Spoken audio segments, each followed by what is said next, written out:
I'm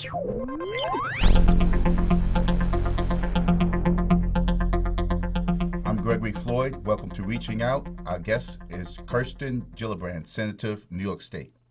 Hello, Greg. How are you? It's a real honor and privilege to be on the show. Thank you. Thank you for being here with us. Can you just tell us some of the things that you've learned since you became senator about New York State? Because all you had was 52 more counties to go through. Yes. Well, I've visited all 62 counties now. I've been to every corner of the state.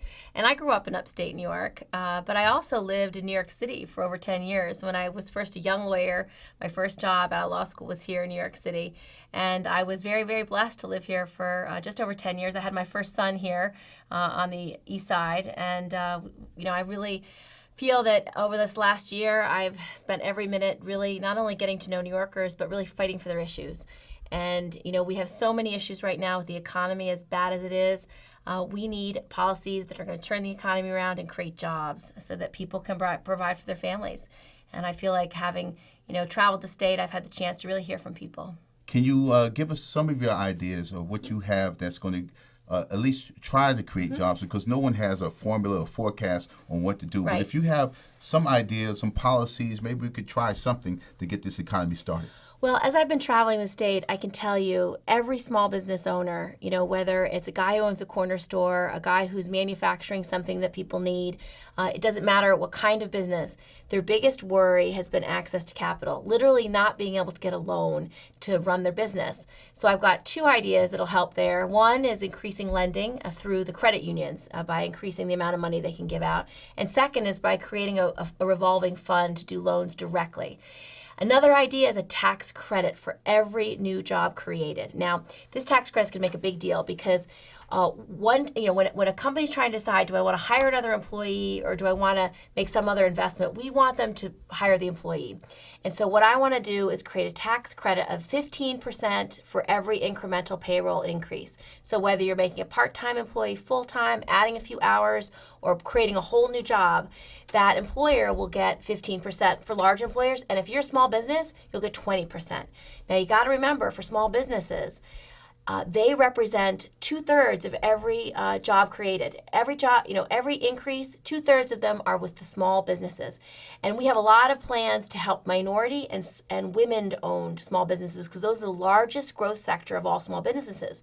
So if we fund them, we will create jobs for our communities and it'll make a big difference. Education. We need to have a better education system, more money coming into education for our children because we need to be able to compete on the global stage. Well, I agree with you, Greg. Our children are our future. How we educate our children will determine the workforce of tomorrow. And they are our greatest asset, are our kids. And I'm lucky because I have two kids at home. I've got a 1.5-year-old named Henry, and I've got a 6-year-old named Theo, and they're in daycare and kindergarten. And, every parent knows that how we educate our children matters. So I'm really focused on early childhood education because any parent knows that from, the time they're 1 till they're 5, children's minds expand exponentially. They learn so much. And if parents don't have access to affordable quality daycare or early childhood education, then that child is not getting the best opportunity to succeed. I've seen my own son, Henry, he's not even 2, and he's got a vocabulary you wouldn't believe. 50 words even, more than that, because he's got a great daycare program. He's got parents who are focused on teaching him, and we need to give parents those tools. And one of the best things we can do is affordable early childhood education. And so I have a bill to have a tax credit, to double the tax credit currently for early childhood education.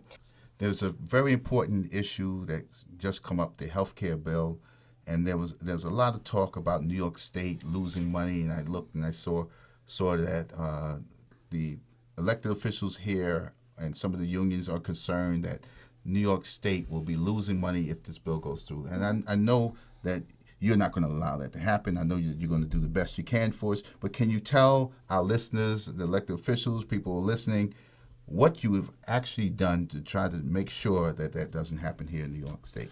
The area where the governor and the mayor were worried about are the Medicaid reimbursement rates. Now, Senator Schumer and I are working very hard to change that formula, and we would have succeeded through conference in getting that fixed. Pretty much all the stuff we worked on in the Senate is now set aside because we only have 59 votes in the Senate. because we lost the Massachusetts race. So what we are now working on is maybe taking apart the bill and passing each piece that's really valuable, particularly for New York. So better Medicaid reimbursement rates, better disproportionate share hospital investments, which are the hospitals that have the greatest needs, getting them more money. Getting the 2.7 million New Yorkers into affordable care, closing the donut hole. And perhaps even most significant are the insurance reforms, making sure the insurers can never again deny coverage because of pre-existing conditions, making sure they must cover preventive care for free or for a very low cost. And Greg, this is pretty funny for any of your female listeners, but there's a lot of insurance companies that said pregnancy was a pre-existing condition and would deny coverage based on that. I mean, if you've never heard something more ridiculous than that. I don't know what planet. What planet they live on, I don't know what either. planet they live on. So those are the kinds of reforms that we were going to have in place that I think we will still be able to pass. Let's talk on a sadder note. Let's talk about Haiti and the continued efforts to help the people in Haiti. I know all the unions are involved. Everyone is involved. We just want to let the people know how sad we are, and our hearts go out to them, and that we're not going to forget them. We're just going to continue to try to help them. What are some of the things that you've been doing? Haiti had 380,000 orphans before this earthquake.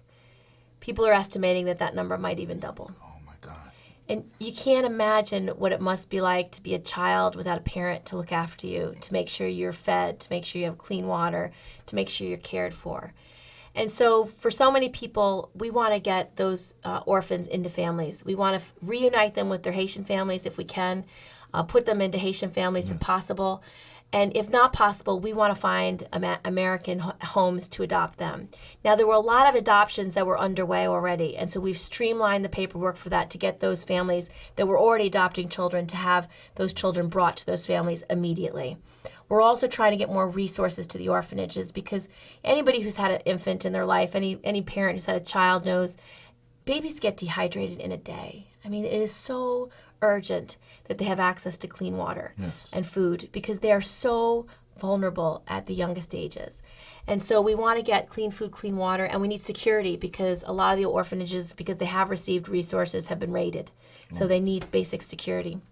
So I'm working with Secretary Clinton in the State Department, and I'm working with the White House and my delegation. Senator Menendez has been very active. Senator Landrieu has been very active on this issue.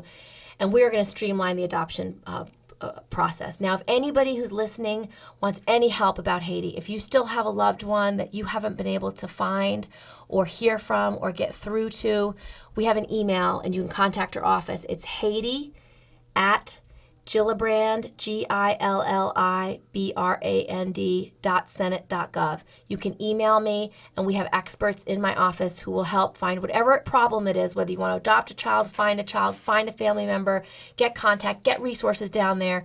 We can help you do that. And my website, just GILLIBRAND.senate.gov, is updated every day on what's happening in Haiti. Thank you for coming on, reaching out with Gregory Floyd, and thank you, and good luck in the future. Thanks, Greg. Okay. Take care.